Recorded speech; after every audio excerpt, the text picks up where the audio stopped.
Les papes de l'époque de la Renaissance se comportent comme des princes. Ils ont une cour et cherchent à y attirer les meilleurs artistes.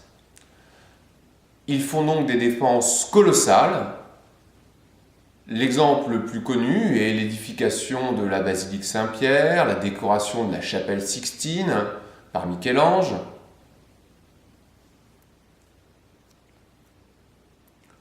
Afin d'assurer des revenus importants à la papauté, ceux-ci vont multiplier les indulgences. Les indulgences sont des prières organisées par des prêtres pour sauver l'âme des pécheurs. Notamment, cela permet de raccourcir la période de purgatoire. On assiste donc au début du XVIe siècle à une véritable inflation d'indulgences, à un trafic colossal organisé par la papauté. Ce trafic d'indulgences qui répond à des préoccupations de populations anxieuses face à la survie de leur âme dans un contexte particulièrement difficile, notamment avec l'avancée des Turcs en Europe centrale, conduit à ce trafic d'indulgence conduit à de véritables scandales. Dans l'espace germanique, un moine, Martin Luther, va dénoncer avec force les excès de la papauté.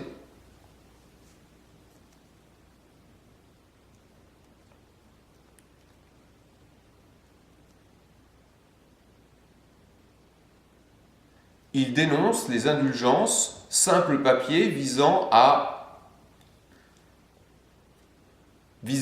atténuer les peines spirituelles infligées aux pécheurs. La rupture est consommée en 1517 lorsque celui-ci publie les 95 thèses qui l'affichent sur les portes de l'église de Wittenberg. Cette protestation aurait pu être sans lendemain. C'est sans compter sans le contexte de ce début du XVIe siècle. Luther va effectivement utiliser la presse pour diffuser largement sa contestation. On voit se multiplier les petits opuscules reprenant tout ou partie des 95 thèses de Luther. Luther y affirme les principes d'une relation directe avec Dieu sans médiation du clergé, en s'appuyant sur la lecture de la seule Bible. Ainsi, le croyant peut accéder directement au texte saint. Il refuse les œuvres, c'est-à-dire les actions humaines, dont les fameuses indulgences dont nous avons parlé, pour sauver l'âme du pécheur. Selon lui, seule la foi sauve le pécheur. Et donc Dieu choisit le destin de l'homme, et ce n'est pas l'homme qui, peut racheter son âme comme cela avec les indulgences. Luther rompt donc avec les principes humanistes. Du libre arbitre pour choisir entre le bien et le mal. Enfin, le moine allemand refuse le culte des saints et de Marie et ne conserve que 2 sacrements, le baptême et la communion. Communion qui doit se faire sous les 2 espèces, le pain et le vin, alors que les catholiques vont rester uniquement avec le partage du pain, représenté par l'hostie. La réforme se diffuse dans l'espace allemand et suisse très rapidement, grâce à la division de l'espace germanique en petites principautés. En France, c'est Jean Calvin qui va se réapproprier les thèses de Luther et accentuer son opposition au catholicisme. Pour lui, Dieu destine l'homme avant même sa naissance, c'est ce qui s'appelle la prédestination.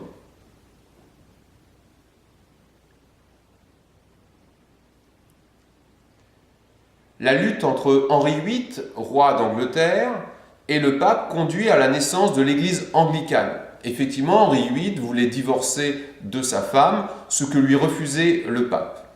Henri VIII ne s'en laisse pas compter, il va rompre avec la papauté,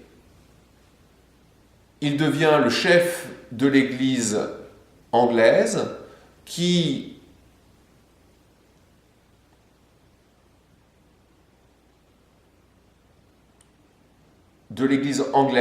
mixe les principes catholiques, établissement d'un clergé hiérarchisé, dirigé donc par le souverain britannique, et calvinisme sur le dogme et les croyances.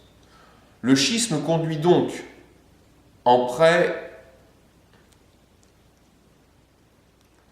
Le schisme est donc une rupture fondamentale.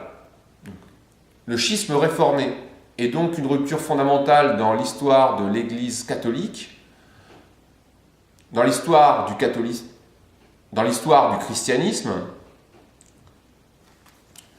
Cette première moitié du XVIe est donc une rupture fondamentale dans l'histoire du christianisme, puisque près de 40% des croyants d'Europe occidentale vont rompre avec la papauté en adhérant soit au luthérianisme, soit au calvinisme, soit à l'anglicanisme.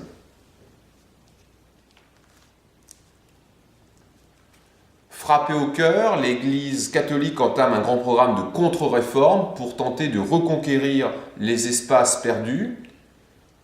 Elle s'appuie sur des souverains qui lui restent fidèles pour lutter activement contre ce qu'elle considère comme une hérésie.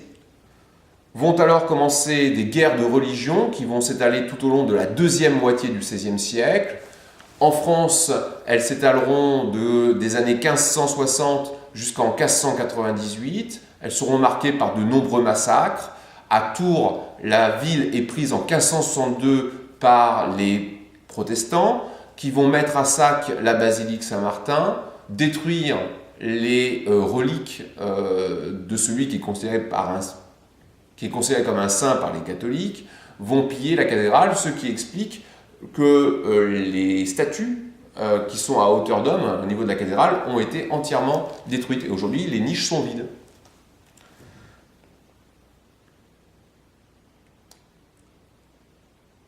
Ces guerres de religion prendront fin en France avec l'édit de tolérance de Nantes, et le roi Henri IV acceptera de se convertir au catholicisme